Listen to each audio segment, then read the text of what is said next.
Sa Colosas 3:23, basahin po ninyo ito. Ano man ang inyong ginagawa, gawin ninyo ito ng buong puso na parang sa Panginoon at hindi po sa tao.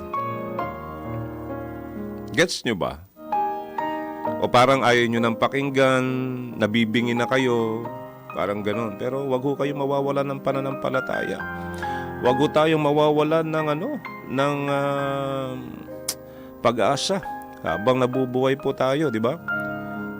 Alam mo, parang yung isang magsasaka magsasaka na naman, na araw-araw na bumabangon bago sumikat ang araw.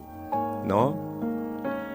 Kahit walang agarang ani at madalas ay napapagod, parang tayo rin ho. Diba? Tayo rin hong mga manggagawa.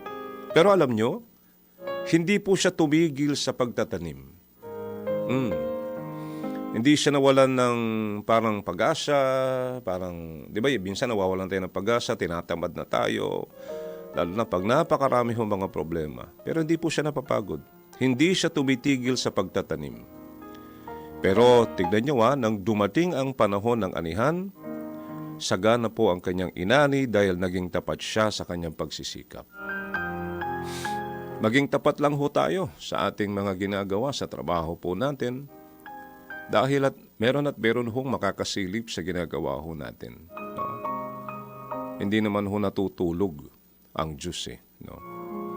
So dito po sa maiksing kwento na ito, ganyan din ho ang buhay po natin no?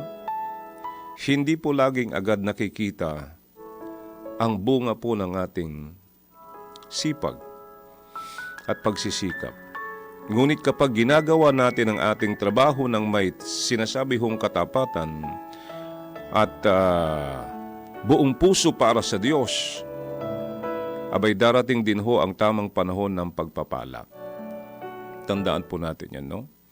Sa pagsisimula po ng bagong linggo, ito na naman, pagsisimula po ng bagong linggo, mga mahal po nating tagapagkinig at subaybay, wag ho tayong matakot, Wag ho tayong matakot magsikap, kasi ang bawat mabuting gawain po natin na ginagawa ng may pananampalataya ay may layunin at may gantimpala po sa tamang panahon.